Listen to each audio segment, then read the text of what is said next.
Buenos días. Mi nombre es Lucía Kushner, soy artista, docente e investigadora de la Universidad Nacional de 3 de Febrero y me encuentro presentando El viaje de los dispositivos técnicos en la frontera entre la obra y el invento. Estudio sobre la construcción de tres obras, dispositivos o inventos.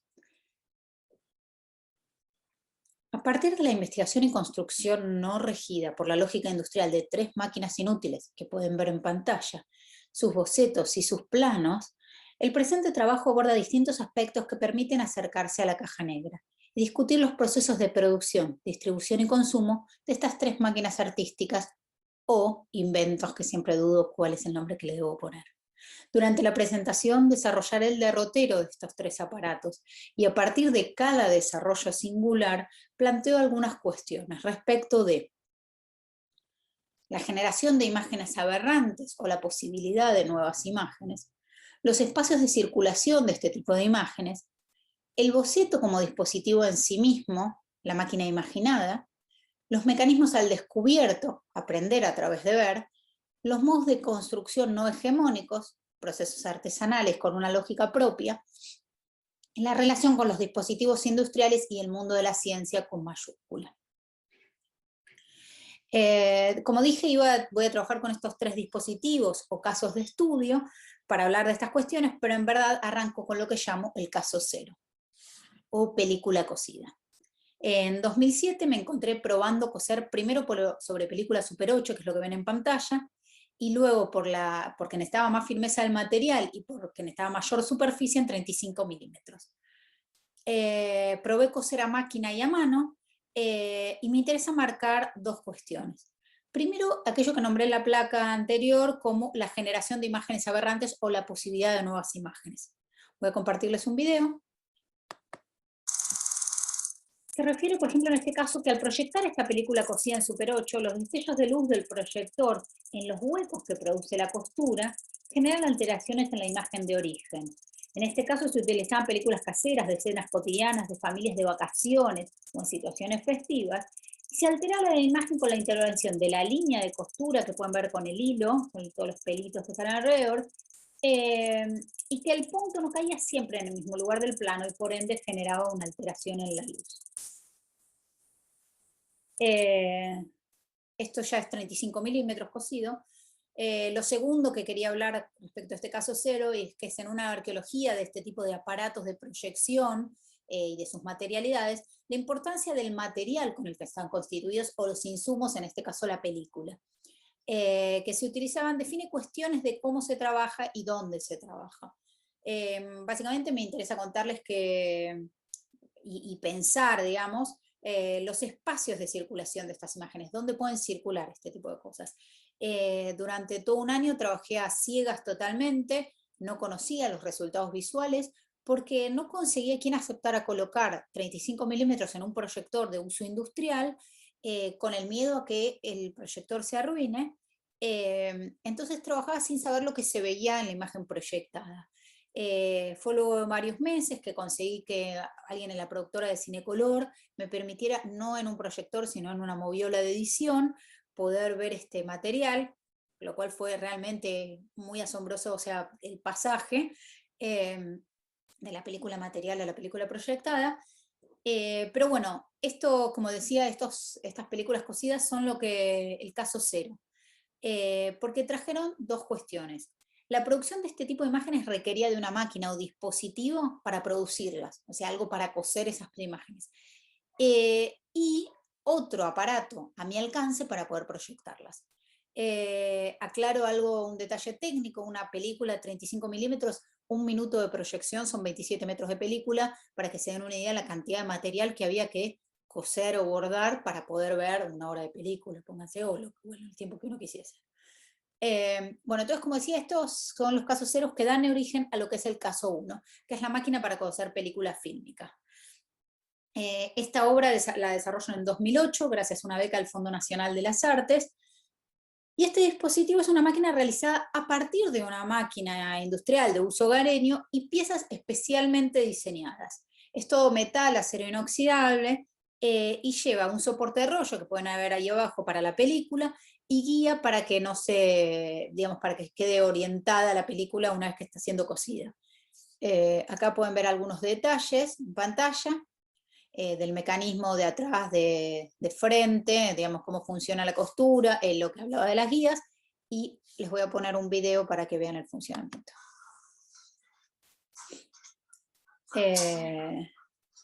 Con este dispositivo quiero analizar dos cuestiones que marqué al inicio. Disculpen. La primera es la cuestión de los mecanismos al descubierto, aprender a través de ver. Podemos afirmar que toda máquina está construida para la ejecución segura de operaciones mecánicas, es decir, construida para su funcionalidad, como bien lo dice Mumford en Techniques and Civilizations. Pero cuando el análisis solo se detiene en la función, sin preocuparse del proceso que hace posible la obtención de un resultado, cuando los aparatos funcionan pero su interior nos es absolutamente ajeno, la máquina se convierte en una caja negra en términos de AIRA. Son datos que ingresan un input y datos que egresan o salen un output, lo que genera. Es una especie de abismo entre la causa y el efecto. Describir en términos de utilidad, como la caja negra, es acotar. Por eso la máquina, como la transformación de una fuerza, ya lleva de forma embrionaria en la definición mecánica una idea más amplia, una máquina expandida. Dos procedimientos determinan el sentido expandido: la eliminación de la estructura externa fija, la carcasa, y la ampliación del concepto de mecanismo. La eliminación del armazón o carcasa permite una mayor capacidad de adaptación del aparato al medio. La flexibilización de lo que incluye el concepto de combinación de partes resistentes o mecanismo demuestra lo trivial del material del que están constituidos. Da lo mismo que sean partes metálicas o humanas, y por ende la importancia del que trabaja sobre esta máquina o que ayuda al funcionamiento. Lo que importa es que quedan reducidas a elementos mecánicos rígidamente estandarizados para realizar tareas precisas y delimitadas.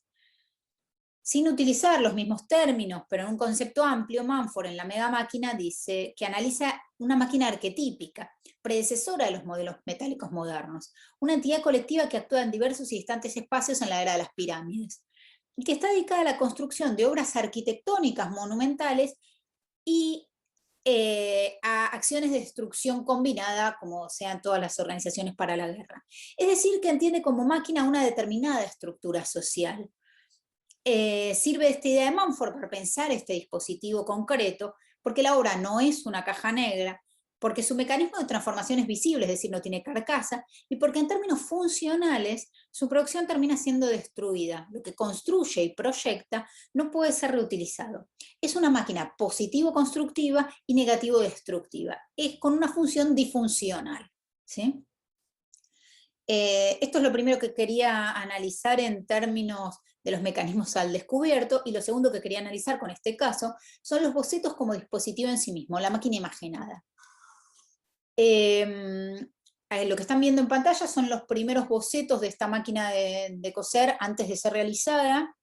Son algunos dibujos manuales, y después hay algunos bocetos de la película cosida que vieron al principio, del aparato, supuesto aparato para ubicarla después, que no fue el aparato final, digamos. Ninguna de estas cosas son lo que quedó del aparato final. En el Renacimiento, anatomistas y o artistas abren el cuerpo y observan y describen aquello que se mueve en su más perfecta inmovilidad, para luego fijarlo en un dibujo. En el primer momento de mi trabajo desarmo máquinas para reconstruirlas, abro cajas negras y copio en papel y lápiz los mecanismos. Son un compendio de agujas, correas, elementos ópticos, engranajes. Aprendo a través de la inmovilidad de algo que originalmente se mueve. Existe una distancia entre la propuesta gráfica y los objetos materiales, pero esa distancia nuevamente trae imágenes y modos de resolver cuestiones técnicas que difieren entre el boceto y la materia del dispositivo concreto. Fíjense, los apoyos son muy distintos en este caso que en la máquina que ustedes vieron con fotos. Es interesante rastrear no los dibujos enciclopédicos que se hacen a posterior del desarrollo, sino los dibujos gráficos previos, ¿sí? Bueno, con estas dos cosas paso al caso 2, que es el proyector para película fílmica cosida, del 2010. El caso 2, este proyector se produce para ver aquello que se producía con la máquina de coser en el caso 1, ¿sí? Esta obra tiene algunos detalles en su proceso de construcción que me interesa marcar, para hablar lo que nombré en las primeras placas sobre modos de construcción no hegemónicos o procesos artesanales con lógica propia.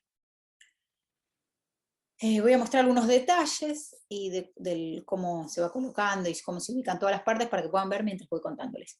La construcción de este dispositivo no fue trivial, se realizó con el mismo técnico mecánico con quien venía trabajando en el caso 1, en la máquina de coser, y lleva, hablando en términos arqueológicos, otros dispositivos germen. Por supuesto, al comenzar el armado, lo primero que estudié fue el origen del cinematógrafo y los primeros juguetes ópticos. Pero es sobre todo con la problemática de resolver un primer gran tema, que es el tema de los lentes, que me acerco a los proyectores de diapositivas. Y ahí descubro que por distancias focales y tipos de película que utilizan, puedo extraer de un proyector de diapositivas el sistema de lentes.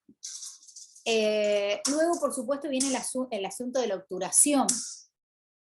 El sistema de frenar, obturar y avanzar, que por cierto es mecánicamente el mismo sistema que el que tienen las máquinas de coser. Si ustedes piensan que avanza una película, perdón, una tela, frena, cose y vuelve a avanzar, es lo mismo que hace un proyector. Y por eso los sonidos, es muy interesante, que sonoramente es lo mismo porque son máquinas análogas, porque mecánicamente son análogas. Bueno, realizar este sistema sin que se quemen las luces y que efectivamente funcione la ilusión de movimiento es algo bastante complejo. Entonces aparece la idea de generar un proyector de luz fría que obture ópticamente. Entonces armo un sistema electrónico de onda cuadrada donde controlo los momentos que abre y que cierra, digamos, que hay luz y que no hay luz, y la película pasa continuamente, nunca frena. Este detalle hace que en la imagen aparezca una imagen más barrida, pero que de todos modos genera ilusión de movimiento, nuevamente un nuevo tipo de imágenes, pero bueno, que es bastante singular, si se quiere. Y el último objetivo, digamos, es el sistema de engranajes para hacer los arrastres y que el film corriera fluidamente. Este proceso, digamos que duró varios meses de desarrollo. Acá pueden ver más detalles de frente, de costado y de espalda del aparato. Y fue tiempo robado en los mediodías del taller donde el técnico trabajaba, lo hacíamos en el horario de almuerzo. Y bueno, este sistema de trabajo como muy diferido cuando se podía, era como tiempo robado. Nuestro primer objetivo era que el proyector diera ilusión de movimiento, lo segundo que funcionara en una exhibición, no es menor que un aparato funcione y que funcione 8 horas corridas. Y creo que cada singularidad de este aparato tiene que ver con, del mismo modo que la máquina de coser, no solo con una idea de funcionamiento, sino con aquellas personas que producen ese aparato en un contexto muy singular. Son ideas que van apareciendo a partir de este proceso artesanal de construcción de un dispositivo que difiere ampliamente de lo que es la construcción de este tipo de dispositivos en términos industriales. Acá pueden ver el detalle del circuito electrónico, las perillas para calcular los tiempos de encendido y apagado, y el sistema óptico. Dejo un video para que puedan ver cómo avanza.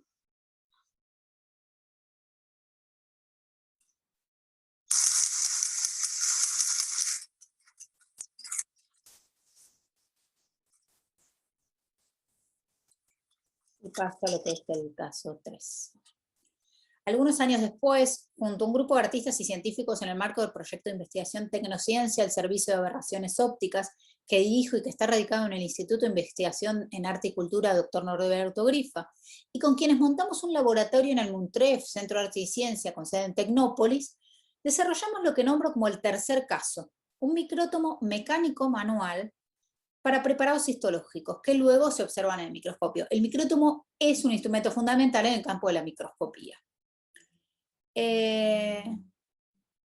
voy a poner algunos detalles para que puedan ver y voy a decirles, lo que quiero hablar en este caso es la relación con los dispositivos industriales y el mundo de la ciencia con mayúscula, como nombraba en las primeras diapositivas, porque luego de armar un laboratorio básico digamos, de biología, nosotros montamos ese laboratorio, no existía ese espacio, habíamos logrado comprar microscopio, cámara para microscopio, más otros aparatos obviamente, y nos faltaba esta pieza fundamental, ¿sí? Que es para hacer los cortes. Acá están los detalles de los planos, esta vez trabajamos con un tornero, estos planos ya son digitales desde el inicio. Porque bueno, tenemos que lograr unos cortes micrométricos, ¿no? Bueno, nosotros teníamos un financiamiento, el financiamiento digamos, terminamos de hacer todas las compras y nos falta este aparato. Y nuevamente, y esta vez colectivamente, emprendimos el camino hacia el proceso de crear nuestra propia herramienta, nuevamente con una beca del Fondo Nacional de las Artes. Con este aparato en particular, a mí una de las cosas que me interesa marcar es el proceso de acceso a ciertos materiales. Los micrótomos industriales son muy, muy caros. ¿Quiénes pueden ver estas imágenes? O sea, ¿quiénes tienen acceso a este tipo de imágenes? Justamente la beca del fondo tenía que ver con una idea de ver paisajes a otra escala, y no teníamos acceso a esos paisajes, no podíamos verlos, no podíamos hacer el corte, o si no tuviésemos el microscopio, en este caso el microscopio lo teníamos. Pero me interesa contar, para cerrar, una pequeña anécdota respecto de quién puede ver y quién tiene acceso a estas imágenes, que tiene que ver con el alcohol. Una vez que terminamos todos los aparatos, teníamos todo el instrumental, lo que nos faltaba era alcohol para limpiar las muestras y demás, que es muy importante. Si uno no tiene permisos como laboratorio registrado, no tiene el acceso a la compra de alcohol en cantidades. Así que, si bien teníamos toda la aparatología, toda la parte del alcohol fue llevar en botellitas, contrabandeando, digamos, ese líquido para poder limpiar las muestras y poder ver y trabajar con los aparatos. Que me parece que es como muy gráfico de qué es lo que realmente se puede hacer cuando no está institucionalizado, ¿no? ¿Qué pasa con ese límite? Bueno, estos tres aparatos que acabo de mostrar, la máquina de coser, película fílmica, el proyector para película fílmica bordada y el micrótomo, de muy distinto origen y con desarrollos distintos y tiempos distintos, creo que sirven para pensar estos modos de armar máquinas. Me gustaría cerrar con una frase de Arlindo Machado, que voy a traducir mientras las pueden ir leyendo en el idioma original, que es: en toda invención técnica, y sobre todo cuando se trata de invención de máquinas semióticas, hay siempre una emergencia de una dimensión imaginaria. Algo así como un lado oscuro, apasionado o anárquico, normalmente negligenciado en los compendios regulares de la historia de la tecnología. Es como si en la génesis de la propia máquina ya estuviese presupuesta una dimensión que podríamos llamar, a falta de mejor término, de artística. Bueno, como decíamos de cierre, esta ponencia basada en dispositivos concretos busca visibilizar que estas prácticas artístico-científico-técnicas, no tanto como cruces de disciplinas, sino como lugares estrictamente de borde, donde se construyen objetos cuya mayor riqueza es permitir entender la maquinaria industrial o científica bajo otra óptica. Por supuesto, podría haber enumerado los autores con los que discuto estas cuestiones, como Machado, Manford, Utamo, Parica, Sibila, Bod, Aira, entre otros, o hacer una lista de definiciones de máquina inútil, de arqueología de medios, de nociones de máquina, etc. Pero en cambio, opté por la evidencia a través de los dispositivos en sus registros fotográficos o en video. El encuentro con la maquinaria inútil abre un espacio que no quisiera llenar con teoría, sino con la materialidad del dispositivo.